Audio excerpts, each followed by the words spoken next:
How's today in Texas? Oh, it's real nice today. It's you know, the summer is just about over. It's still kind of hot outside, but it's I think it's over pretty much. We're going into the cooler season, so it'll be nice for a couple months. Yeah, so you guys have different temperatures over there. Yes. Yeah. But Yeah, yeah, it's hot. It's hot here in Texas, man. yeah, I believe that. I think I'm used to similar heat because I'm from Namibia and Southern Africa, so I'm used to that. I think we have similar temperatures from there. Probably. But now I'm in Probably. Germany, and we have more of a I've been living in Germany for over almost 12 years now, and it's more of a humid heat. It's like really sticky, so, but it's also Yeah. over now. It's getting cold. There's no spring or fall in Texas. It just goes right from summer to winter. Yeah. Yeah. Same in Namibia. Same. There's no crossover. What's the name of the country? Namibia. Namibia. Okay. Now you have South Africa at the bottom of Africa, and then directly above is the next state is Namibia. Okay. And So but you're in Germany though, right? yeah, now I'm in Germany. Yeah. Yeah. How long you been there? Oh, 12 years now, almost. Yeah, just about Great. over. Yeah. You like it there a lot better? Better metal scene, I imagine. Yeah, you can say that. Landscape wise, I prefer Namibia. It's more nature, and I love the desert. So Yeah. All right. Well, you should come to Texas. You'd probably feel right at home. I probably would. Yeah. And from So what what you want to talk about? yeah, definitely. I think my main aim was always you obviously from what I've researched are involved with various projects, but my main Yes. aim is definitely GAMMACIDE because I'll just tell you why. Absolutely. It's definitely a late discovery for me. I tell you, well, late. We're talking about a yeah, my God, already time flies. Probably looking 15 years back, maybe more, where a buddy of mine who used to live in Germany that came back to Namibia, and he slipped me a tape, and it was a demo of yours, and he said, like, listen, dude, if you want to hear some underground thrash, check this out. Yeah. And asked me what the demo was called. I can't remember. I just took it home, and that stuck. And then when I was here in Germany, I did some researching because I always love researching bands and going back on who was where, what, how, whatever. And to my surprise, I found out there was actually an album like Victims of Science. Right. And I got that, and I was just blown away. It's definitely in my top 10 thrash albums ever. And yeah. Well, that's maybe, awesome, man. That's awesome. maybe, That album came out in it was recorded in 1989, and we were signed to a small label from California called Wild Rags Records, and it came out in March of 1990, and we got some attention at the time. We were had some good write-ups in Metal Forces and Kerrang magazine and things like that at the time, but as the years went past, it just kind of faded out into obscurity until the early 2000s, when people like yourself, I think, picked up on it through the internet, and it's really gained a whole new life. yeah. It's amazing. It's amazing that people. I still get people, and it's mostly younger people that are into GAMMACIDE that find out about it now. I think they're discovering. When they get into the kids, they do their research and they start checking out older bands and obscure bands, and when they find GAMMACIDE, it's like they hit the mother lode. It's a treasure trove of thrash riffs for them. And what I love is, I mean, obviously there's a plethora of new thrash bands out there, but not to diss them, but I just love that old feel, where it was still organic and Yeah, raw. Oh, it was just face melting, like. yeah. Well, Anyway, but that was definitely our aim. At the time, we were definitely trying to be as heavy and fast as we possibly could. So we were definitely playing to the maximum of our abilities back then. yeah, most definitely. I always, personally, it's just a matter of taste. I always thought there was a bit of a correlation with violence. So I'm a big Yeah, fan. yeah, For me personally, there was a relation somewhere. Not that you sound like them or they sound like you or whatever, but it's sort of that vein, and that's always. we got compared to Violence, but to be honest, they weren't really an inspiration for us. They we were already formed and going by the time Violence came out, and we heard that album right there, Eternal Nightmare, and it is a very good album. I think the people sometimes compare our vocalist Varnum Ponville. They compare his vocals to Sean Killian from Violence, but But it's, you know, I would say that's only maybe in the phrasing, the not so phrasing, much, yeah, not so much the the tone, register. Yeah, yeah, the tone. I mean, yeah, Sean takes a bit of getting used to. yeah, he Um, does. but your guy, I would just say it's more the phrasing, and Yeah, the approach. Yeah, yeah. yeah. Well, it it definitely it gives us a unique aspect to it, So um, it's like Violence. It's got its own sound to it. We saw So Violence one time way back then, but like I said, we were already going by the time we discovered them. Our influences were more German thrash. We loved Creator and Destruction, and okay. Oh, Slayer, of course, and you know some hardcore punk, DRI, stuff like that. yeah, I Plus, can hear that coming through as well. yeah, and then of course the older stuff like Priest and Iron Maiden, and that's all in there too. So it was, it was definitely a golden time for thrash back then. Absolutely. Wow. Oh, classic stuff. So what happened? I mean, the material is so strong. Was it the time? I mean, we're looking at late '80s, early '90s. Well, parallel. Although I mean, hair metal was suffering because their time was over, but thrash was still going okay. Was it label? Was it internal? Was it what put a break to a sort of not a break? What pulled the handbrake on Gammacide? We we had a real good response with Victims of Science, but the label was very small. They weren't really able to hook us up with a booking agent or anything like that. We did do some small. We toured all throughout Texas and Oklahoma and Louisiana, and we made one trip out to the West Coast where we played in Los Angeles and San Francisco, and on the way out we played in Phoenix, Arizona, and places like that. But we didn't really do much touring. Um, we took the money that we got from Wild Rags royalties, and we recorded our 91 demo, and we put that out and sent it to all the labels: Combat, Metal Blade. But at the time, this was 1991, all the labels were interested was death metal. Death metal was the flavor of the month, and That's suddenly that's true. thrash was seen as kind of outdated or old fashioned. It was weird to us because I mean we loved bands like Morbid Angel and Obituary, Death. We loved all that stuff, and we did shows with a lot of those bands when they came through town. We opened up for Morbid Angel, Death, Pestilence, Carcass, all these bands.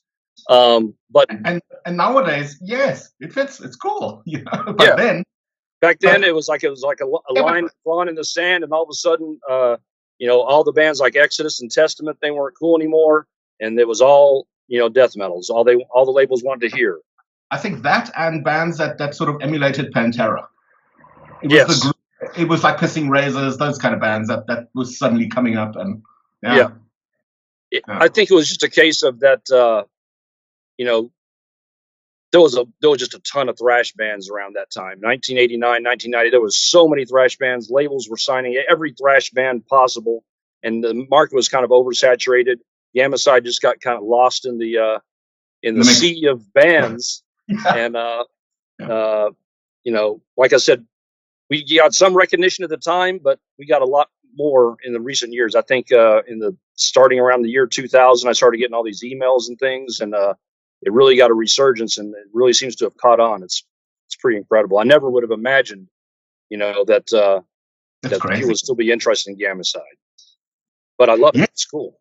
But I had that a while back when I talked to Brian Zimmerman of Atrophy, and he also said he pretty much told me the same thing. He said his daughter came up and said, like, listen, Dad, do you know how many people are actually posting stuff by Atrophy? And Yeah. He was like, really? And he was like, because he sort of crossed it off and said, like, it's over, you know, like, we're not going to play again. And then I discovered that they're making in Russia, they're selling bootleg GAMMACIDE shirts or patches and things like that. And so I was like, wow, you know, people are interested in this stuff. So, and it's funny, I would sometimes write to them, you know, I'd see them on eBay and say, hey man, can I have it? Yeah. Can I have a copy of this shirt? And they would say, well, this is for true thrashers only. And I said, wait a second, I'm the guy that's my band, you know, you know, but, he was trying to make it seem like, I think he thought that maybe I was trying to sue him or something, you know, but he was just saying, this is only for true thrashers, you know, we're only sending it to true thrashers or whatever. So anyway, right. But yeah, and then I guess in 2016, FOAD Records put it out, the GAMMACIDE in a deluxe edition. I saw that. Yeah. Yeah. They put out Victims of Science, along with both our 87 and 91 demos. And then we had some new recordings we had done in 2005 when we got back together briefly in 2005, and nice booklet. And they put out a real nice set for GAMMACIDE. So it was an honor to have that kind of attention lavished on our you know, our little thrash band from Texas. You know, it's pretty cool. Absolutely. And then of course, you know, the big news is that this year we got asked to play Hell's Heroes next year, which is a big festival in Houston. And so we're very excited about that. Awesome. Yeah. Well, that's music to my ears. What'd you say? Music to my ears. Yeah. So that's, you know, I haven't been involved in GAMMACIDE for many years. I've been doing other things. You know, I got Iron Jaw, and you know, I was in Warbeast for a while with Scott, who is also the guitar player, the other guitar player in GAMMACIDE. So I haven't been really worried about GAMMACIDE. Our singer lives in Louisiana, and our drummer moved to Colorado, so we're in different states. So GAMMACIDE was really dormant, despite, you know, the interest we received on the internet. So, you know, and now for Hell's Heroes to ask us to do it, it's really an honor. So, they asked us last year, and we, you know, we weren't able to get it together. And so, but I went to the festival anyway last year, or this year earlier. And, I was so impressed by it, and it was such a great vibe. And there was such a, massive amount of young people, you know, at the show getting into it. And, all these young people that are getting into bands like Sirith Ungol and Tank and all these older bands. So, I mean, don't get me wrong, there was still plenty of, you know, old white-haired headbangers like myself walking around, but there was a lot of young kids there. And it really gave me a renewed excitement about the metal scene. And so, you know, I said, man, whenever I got back, I said, man, we got to try to do this next year if we can, you know, if we can work it out. And fortunately, we, you know, everything lined up, and we're going to be able to do it this.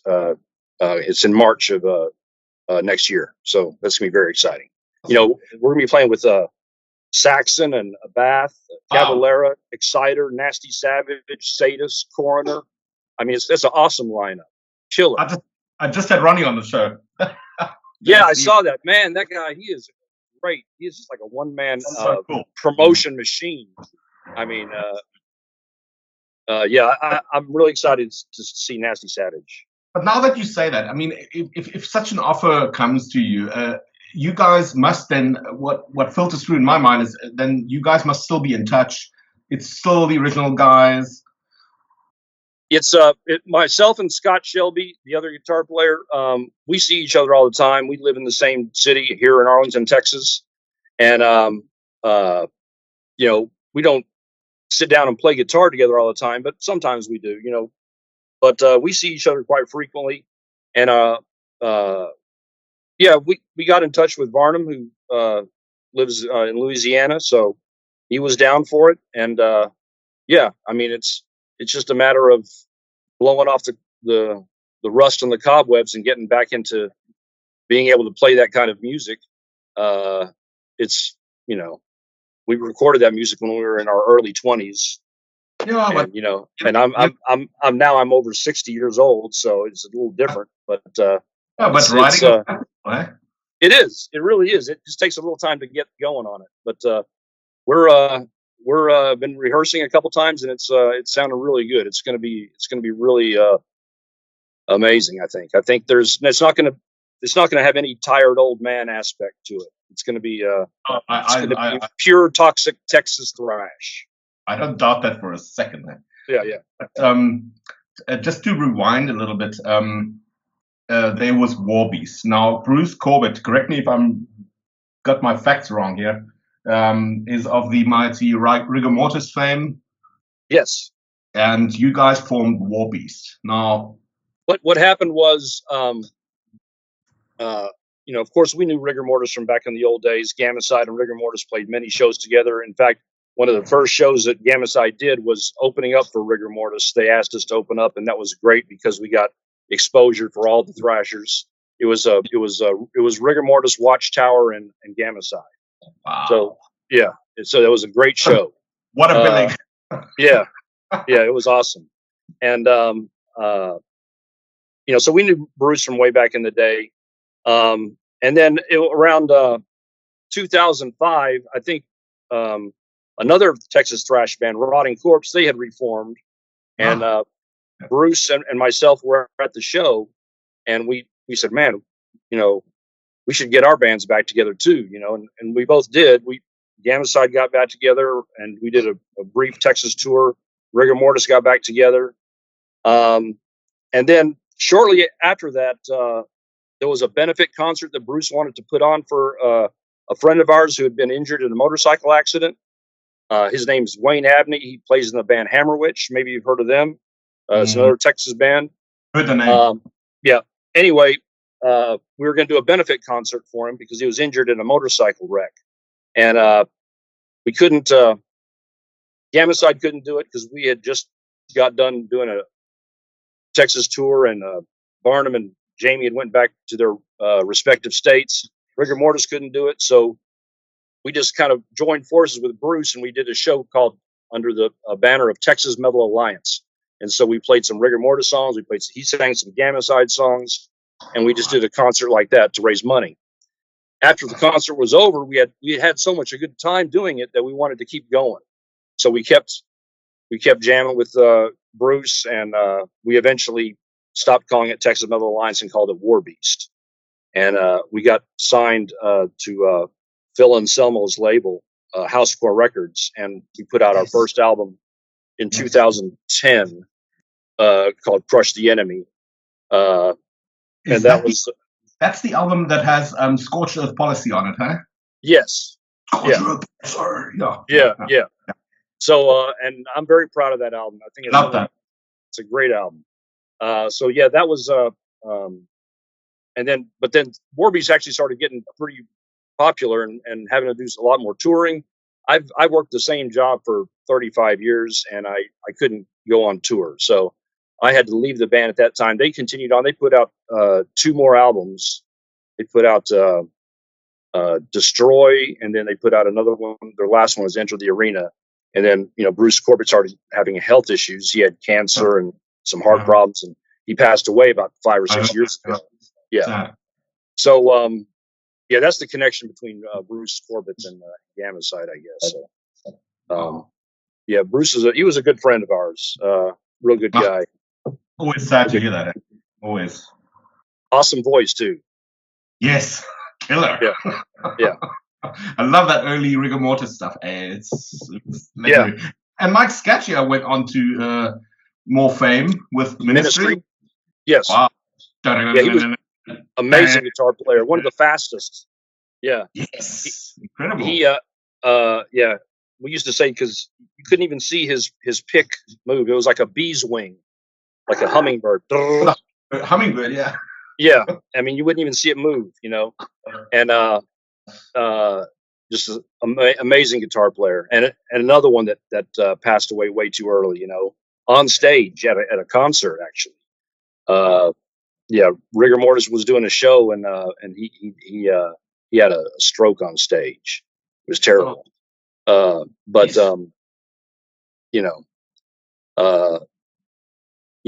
the connection between the Texas metal scene is always very strong. You got Rigor Mortis, Gammacide, Hammer Witch, Sedition, all these great metal bands. Rotting Corpse, Solitude. Our friends are in Solitude. It's different kind of music, but Turnus, yeah. Yeah, I'm good friends with John Perez from Solitude. He, in fact, the first show Solitude ever did was opening up for Gammacide back in the day. So and their singer went on shows together.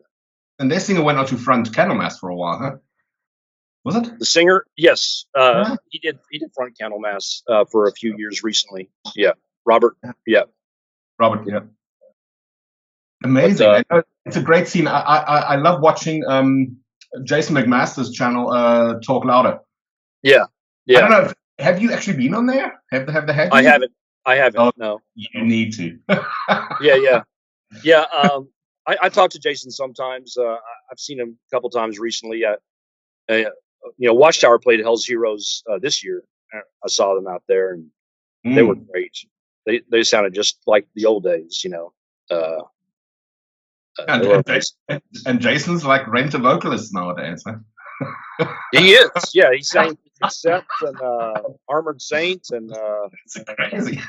And then Dan Lorenzo just sent me. Oh well, it's out there now, but for a while back he sent me the material that Jason sang for Patriarchs in Black that he's doing with Johnny Kelly ex Typo.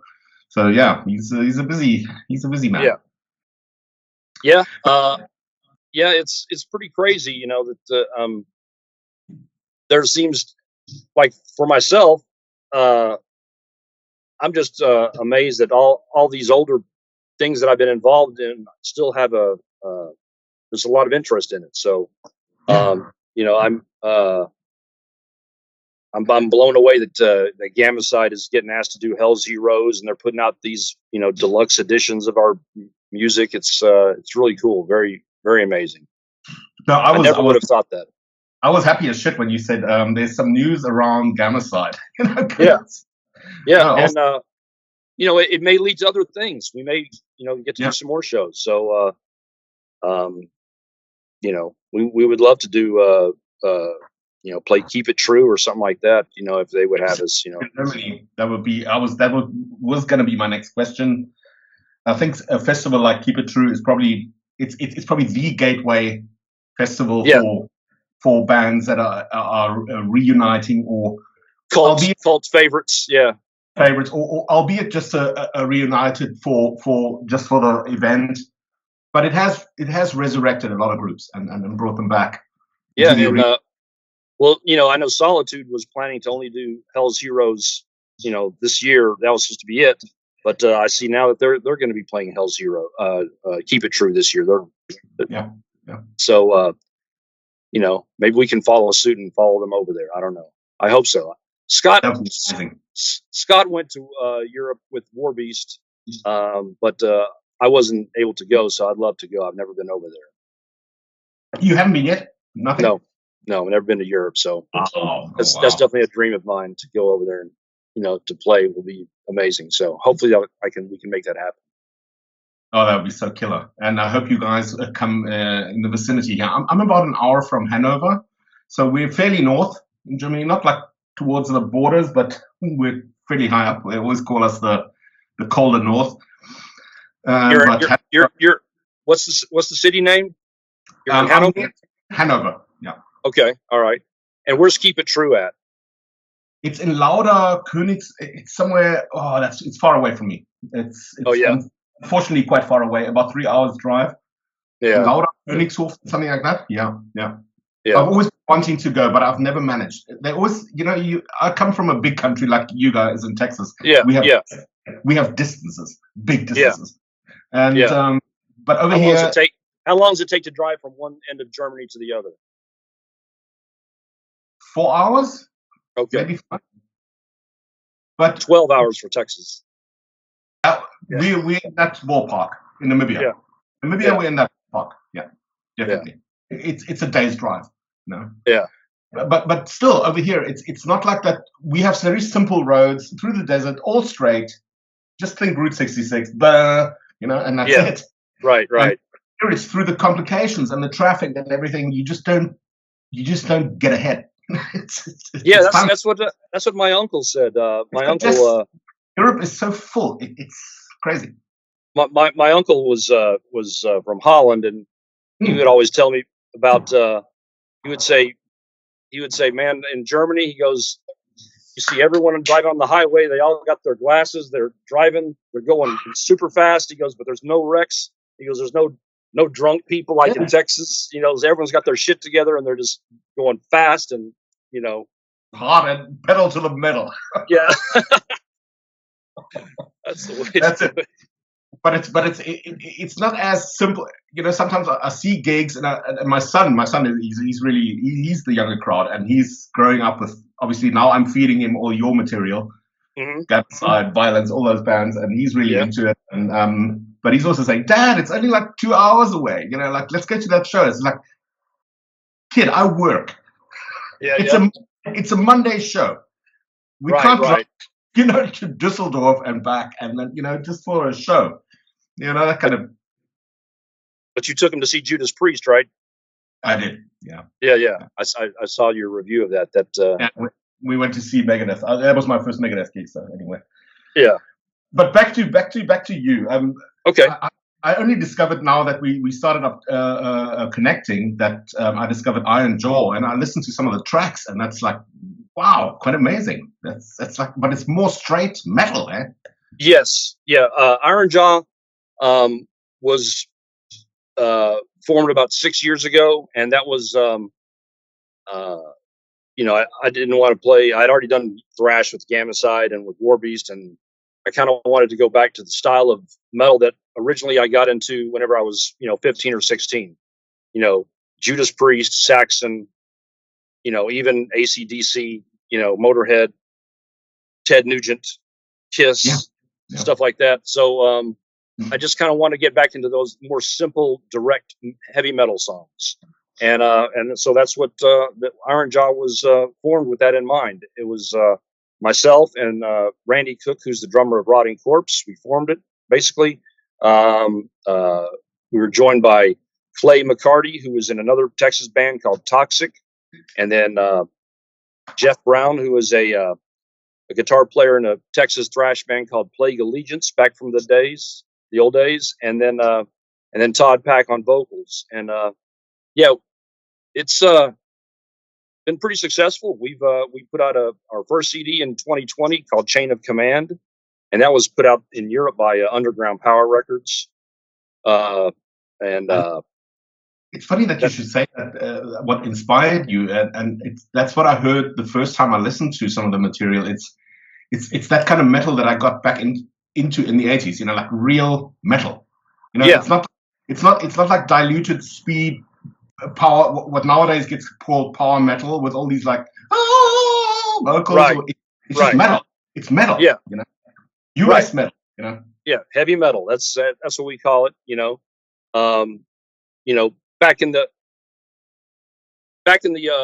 old days, you could listen to Venom and Motley Crue, and it was no distinction. It was all just metal. Well, Shout at the Devil, yeah. Yeah. Right. This is like when Too Fast for Love was the only thing they had, or maybe Shout at the Devil. And because after that, it was a different story.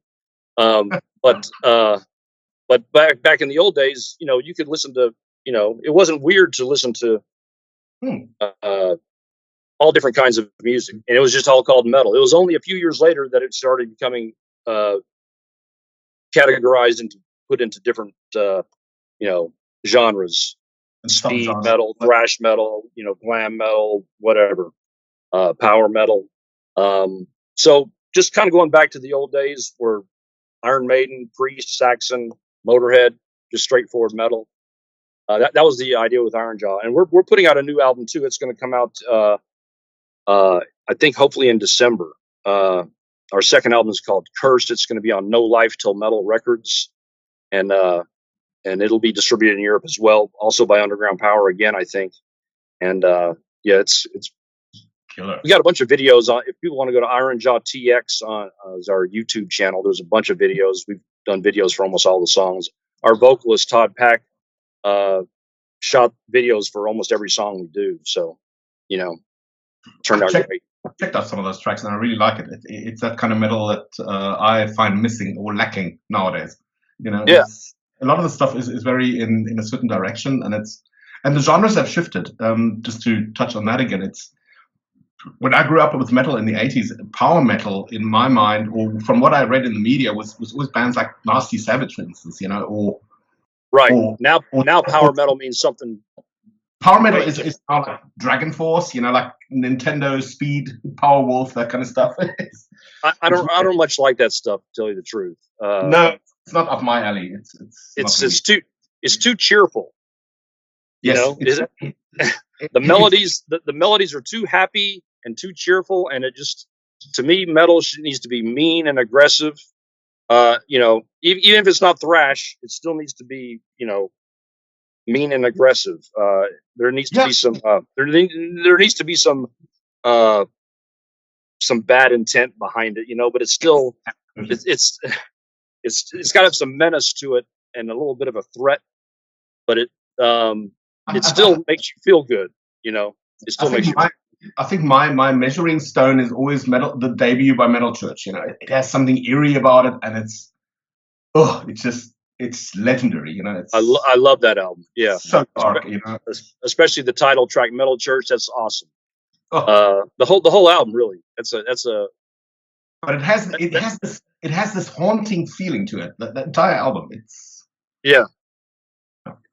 It's got that reverb production. It makes it sound, kind of mystical or whatever. Those old records are classic, and you're right. I have old magazines, old fanzines where they would refer to Slayer as a power metal band. So those words have different meanings back then. Back then, you would hear Slayer being called a speed metal or Show No Mercies. Yeah, power metal or whatever. So yeah, it's really gone into a new direction, and I find that because I'm pretty much in touch with my son, and then I sense the young generation how they label things, and obviously they're now in a different. There's gent, there's metalcore, there's slam, it's just crazy. And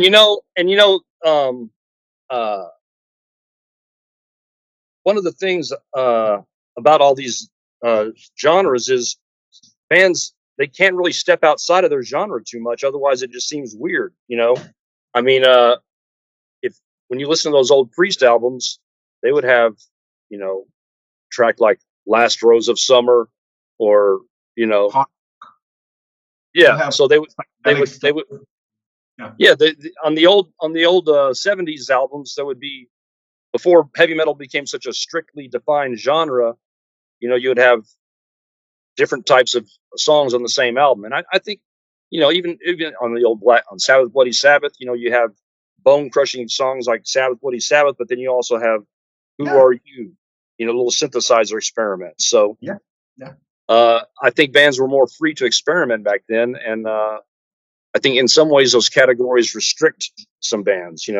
Cannibal Corpse can never do a they can never do a synthesizer track, or something like that. Or go into the hard rock region or something like that and expand. No, right. It's very typecast at the moment. Huh? It's right. Crazy. Yeah. And so that's kind of what I tried to do with Iron Jaw, is, explore more sides to metal, all the sides that I like, of course, but if I feel like doing a slower song or a more commercial track, I'm not going to worry that this one's too rock and rolly that our fans are not going to like it.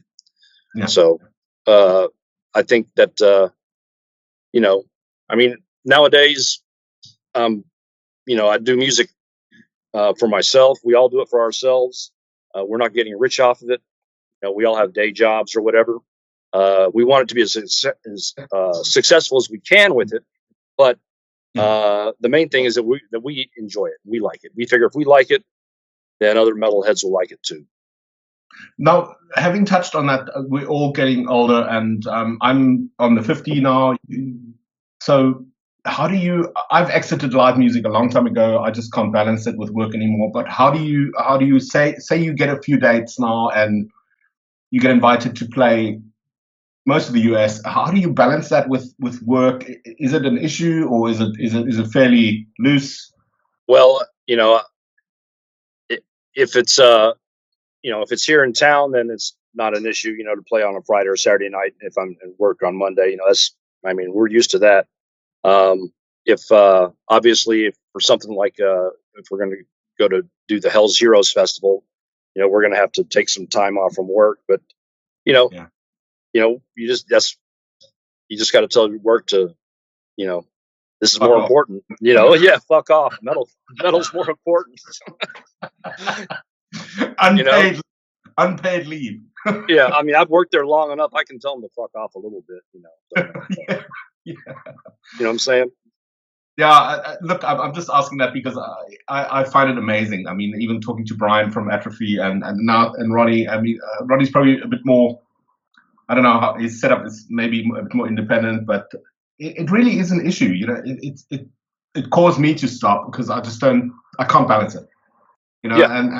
And the work that goes into having a band, and I'm a person, I can't handle this stuff where there's 5 musicians and you meet up just before a show and you exchange files. I'm a person, I need to feel it in the practice room. Yeah, I do too. Else I don't feel comfortable doing shows. I don't. I don't either. I'm with you. I'm old school that way, and we practice. We practice once a week. With Iron Jaw at our bass player's house, Clay. We rehearse there, and all face to face in the same room. None of this file sending stuff. But yeah, if that works for some people, and that's cool. But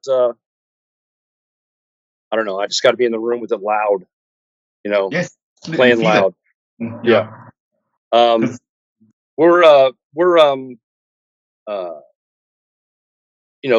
We're getting older, but it's like there was never an idea. Like whenever I first started getting into going to shows, there was all the metal musicians were in their early 20s too. Whenever I was 15 or 16 going to concerts, Black Sabbath was probably they're about 25 or 26. That was kind of old. There was never an idea. It was young people's music, and you wouldn't think that there would be 60-year-old men playing heavy metal at that time. But it's just like, as time went on, that's just what it's become. It's just become a multi-generational thing. Now, if you go see Judas Priest in concert, you're going to see everything from senior citizens to young kids. So I think it's great. I think it's wonderful. And the people still support it. I think it's great. It's just like the old black blues guys. Some of those guys continued on into their 90s. They were still doing shows. As long as they could. So, I'll just keep going until I can't anymore. So if I can still do it, why not? And if there's people in Germany that are interested enough to want to do an interview, then that's great. I'll keep doing it. I'll definitely. I'll also pass it on. But I don't understand this debate of, shouldn't you call it quits? Well, I think a musician can go as far as he wants. Sure. What right do you have to decide that? Right. If people are still interested enough to go see it, then exactly. I mean, even if someone like Vince Neil goes on stage and makes a total idiot of himself because he can't sing anymore, well, that's his problem, Right. You don't have to go see it if you don't want to. Exactly. Nobody's forcing you at gunpoint, Right. I think Now, everybody's intelligent enough to know what you're getting.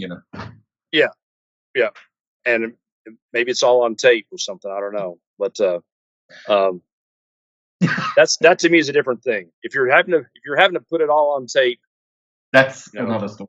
Yeah. yeah, Yeah. that's a different issue. But some people don't mind. Yeah. I mean, some of the audience member doesn't care. I don't know.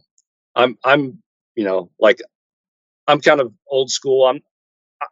I lost all interest in Kiss after whenever they have the Tommy Thayer or Eric Singer dressed up as Oh, same here. Peter Criss and Ace Frehley. I mean, I can't handle that.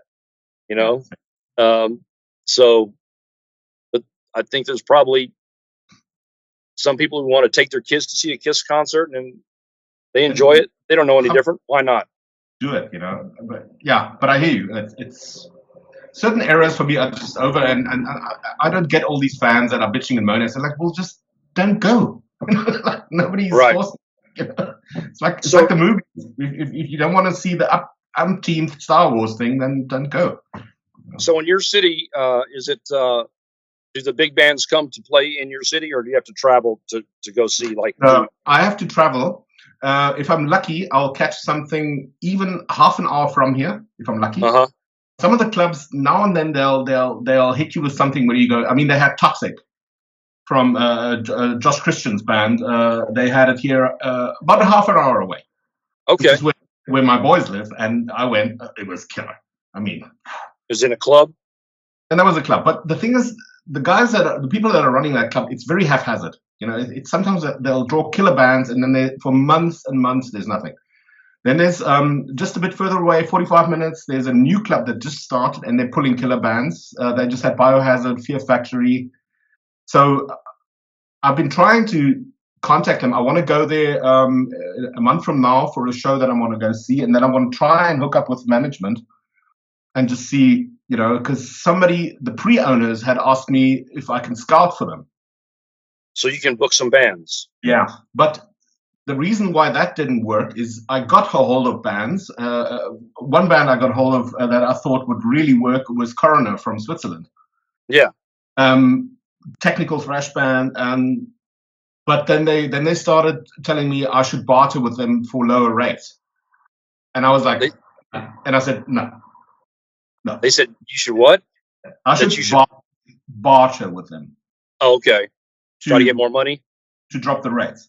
Oh, okay. Yeah. And I said, no, they're coming from Switzerland. They have to hire a sprinter. They have to do this. They have to do that. Obviously, they're not going to drive back to Switzerland that night.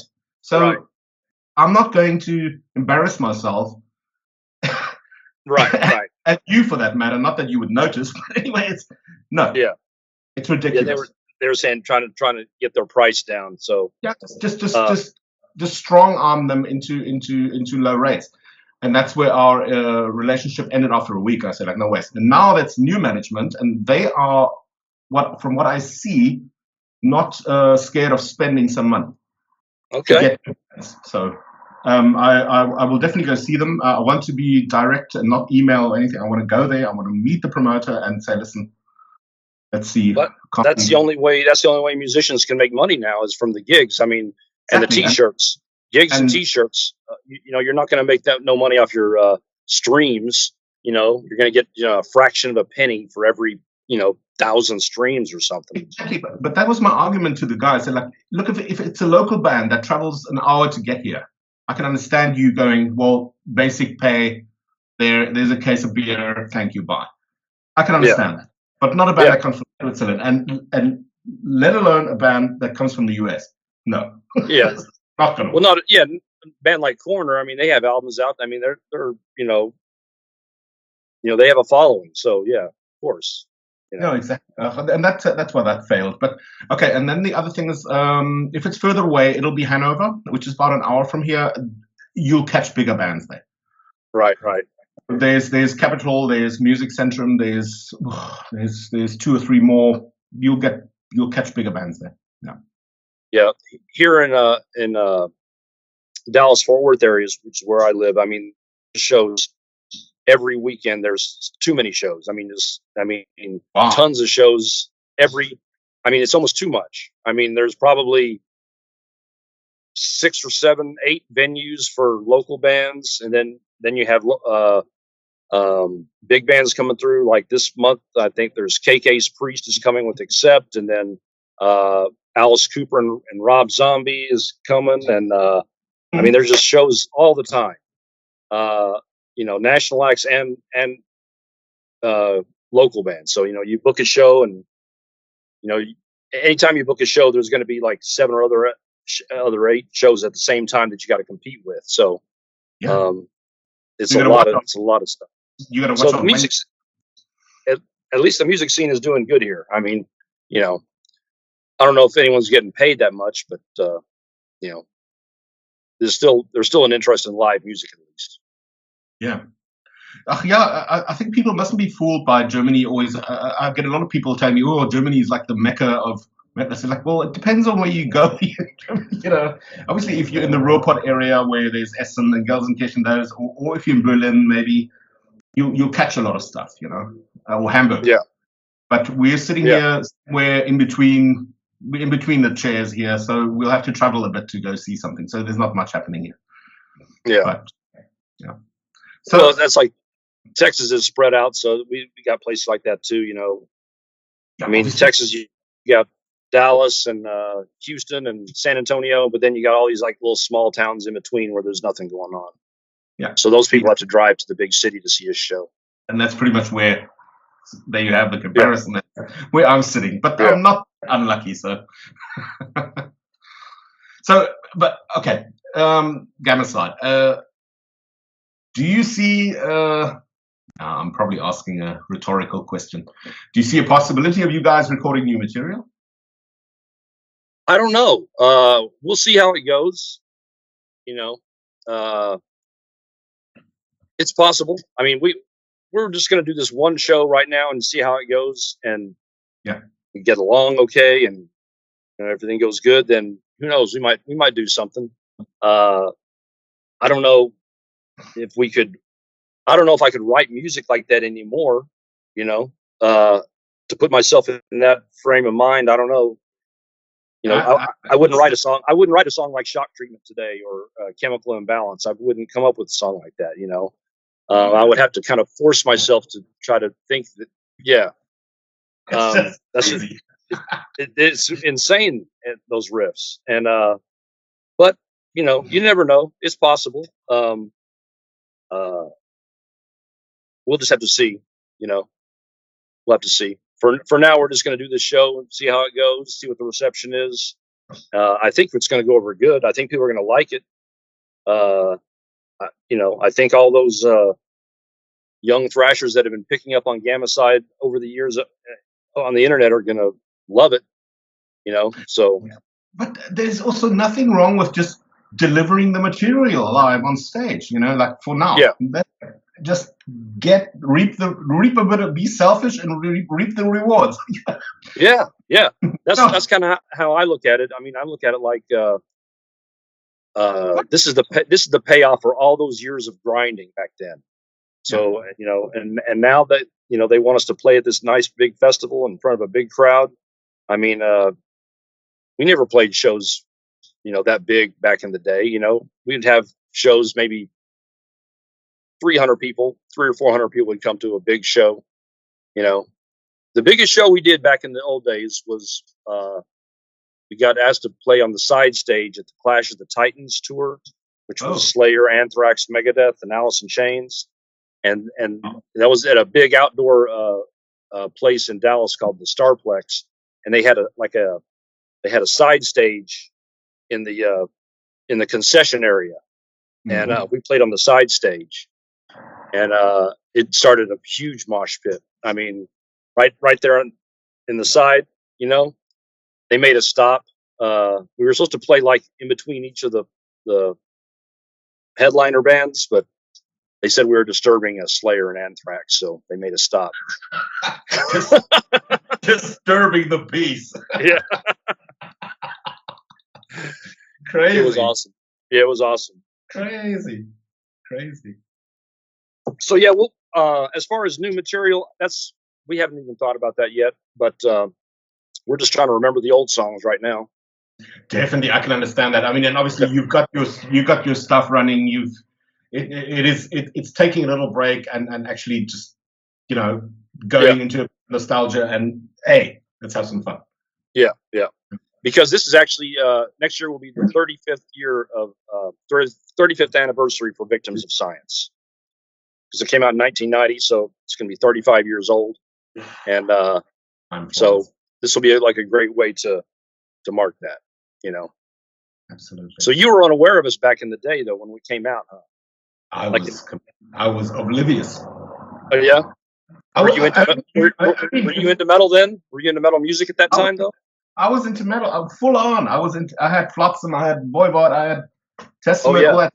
And it was only this buddy of mine later in the '90s that said to me, "Here is it," because he lived in Bremen, Germany, and he had a buddy that only get this. He wasn't into originals or uh like huh, LPs, and he was only into demos. yeah, His albums for this guy were always too polished. okay. You just like He was demos. he was a complete Was that our 87 demo or our 91 demo? Was that the one that had shock treatment and endangered species and all that on it? Or yes. It had those songs. okay, I don't I don't recall what it was.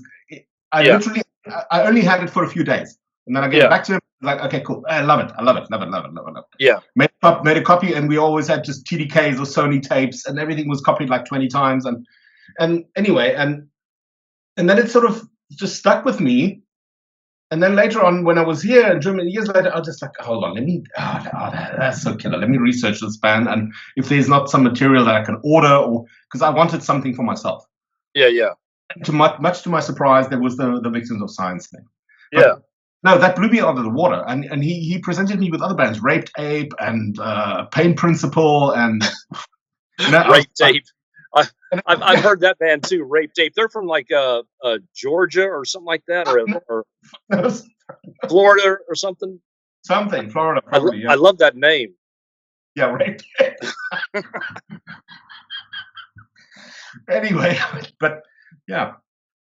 Yeah, back then we used to send the tapes to all the zines, and then the zines would review it, and then people would be sending us money or pictures of their girlfriends or just whatever, and just sending us stuff, and wanting a copy of the tape, and we were just dubbing them off and sending them to people. And Yeah. the GAMMACIDE demo was pretty popular. We sold like uh, probably about 1,000 of them, which is pretty good for a demo, you know. And then Yeah. of course you have no idea how many times it gets dubbed off and sent to other people.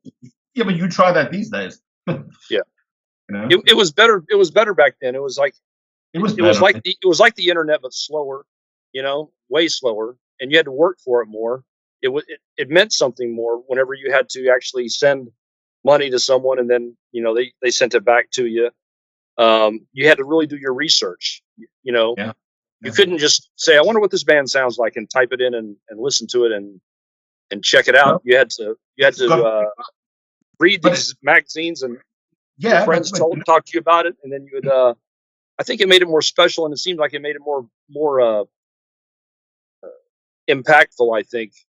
I think there's two factors that played a role for me. Is number one, you didn't have all the info. You didn't have a band photo. You didn't have, it was mystical. It had some It was mystery to it. it was so Oh, who are these guys? Oh, yeah, Texas. Right. Okay, cool. Yeah, man. Oh, gee, it must be awesome and whatever. And then the other factor was also And the more times that it had been dubbed over, the more mysterious it sounded. Because exactly. It sounds like some ancient thing that you're uncovering. Like you're some kind of archaeologist taking the dust off something. And it's amazing. It's a totally different band, but I had that with the Dutch Pestilence. yeah, That debut album, it was so often copied that when I got the original, the first few lists I was disappointed. It's like, where's the mysticism? yeah, right. It sounded too clear. Yeah, that's Anyway, funny. That's how sorry, the old Venom records another are thing like that is, too. I'm yeah, sorry. Go ahead. little washed out, you know. Yes. No, but Yeah. another factor that I find is missing, and it's impacting the youth here. I see that with my sons is Voivod was another thing. I only heard Voivod the first time Dimension Hatros. I got a bad tape copy. Now the production on that album isn't exactly punchy. It's not like exactly. I mean, it's Harris Johns, but it's still. And at first, I didn't get the band at all. No. But the whole situation that you didn't have music every 5 seconds at your whim made me listen to it. Right. Because you spent your $8, and so you're going to listen to it. Not the money, nothing. Yeah. Interest, curiosity. Right. And I right. always went back to that tape and I put it on, and I was like, while I was studying or whatever, and I just lay on my bed after school, and I was like, man, this is actually interesting. Wow. It's not like the thrash that I expected. It's drifty, it's Pink Floydy, it's weird. And, you take time and listen to stuff. And I watch my kids. They just skip. Yeah, right. Because now if it doesn't grab you within a few seconds, you just skip past it and you go on to the next thing. Back then you bought an album, and many times, you didn't even know what they sounded like. You just went by what the cover looked like, the song titles, little clues like that. Okay, these guys look like they're probably heavy, or whatever. Then you go home and you listen to it. Maybe it's good, maybe it's not. But you would at least listen to the whole thing and kind of study it, and sometimes it grew on you, Exactly. And nowadays it's just skip past to the next song. Yeah, and the artwork is of no interest. Right. Yeah. I think I bought a Boston album, and I didn't know any. I heard Boston, obviously, through the radio, but I didn't know the name, whatever. I just heard it. More Than a Feeling, Yeah. And later on, I think it was Third Stage that I bought with that spaceship, and I just thought, oh, that looks pretty metal. Let's take that home, And I was like, oh, this is not what I expected. What a letdown, yeah. Yeah, but it's stuck in my discovery, in my collection, and I love Boston. You love it? Yeah. I dig it, and it's cool. It's like easy listening. It's cool. Yeah, you got to have a time for that. I mean, the first Boston album is a classic, of course. Yeah. We got Voivod. The first album is just like some murky, noisy, kind of like Motorhead meets some kind of sloppy rock and roll, and it's like, what the hell? And talk about a weird accent and weird phrasing on that first album. He sounds so strange.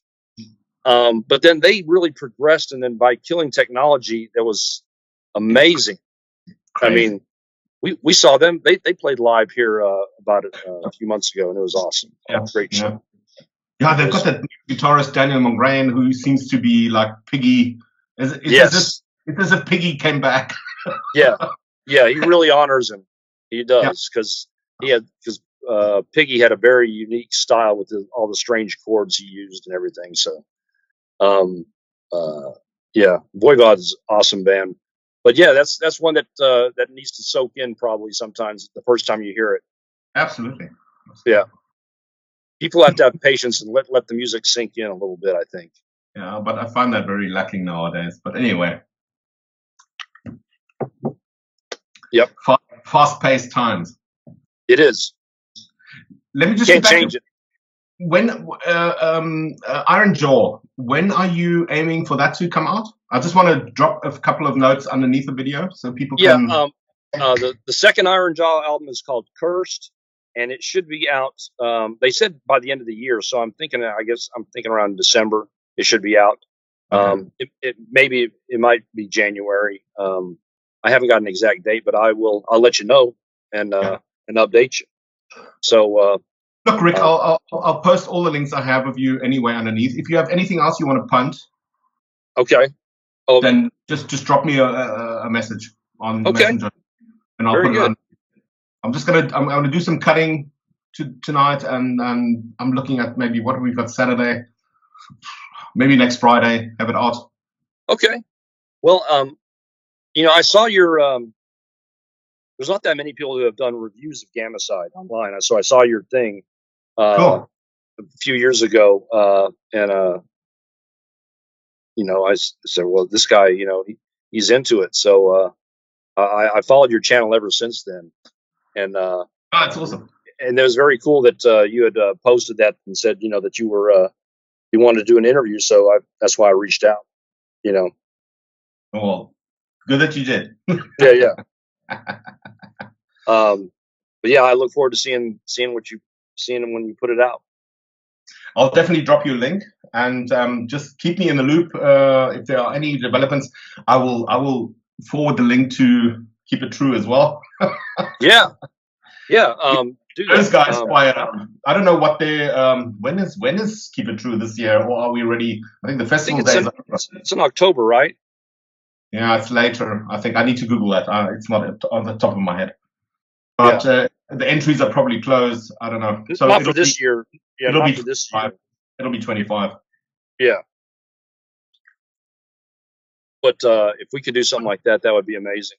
Yeah, but let's get them sensitized, man. Okay. And if you have any, I think if you have any on that show that you're doing now in Texas, any footage, please send me that. I will. Or a link.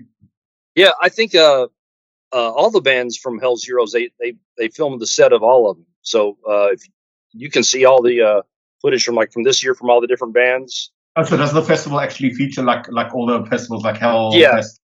Like I'll keep my eyes peeled. Multi-cameras thing. So that's good. It'll be cool. I'll keep my eyes. So we better play good. You better play good. You're living in the unforgiving age of YouTube. Right. One fuck up and it's there forever. Oh, and everybody bitches and moans. No. And we've been rehearsing, man, and it sounds awesome. It sounds I don't think no one's gonna be disappointed. No one's gonna be disappointed. Hey, I forgive an error. It's human. Toxic Texas thrash. Yes, absolutely. Yeah. Rick, it's been an honor talking to you. Likewise, Johan. So I appreciate it. And I'll keep you in the link when it's up. And please also share the link on your pages. Absolutely. So we can get some mileage. Okay, absolutely, I will. All right. Have a good one. Cheers, brother. Ciao, bro. Thank you.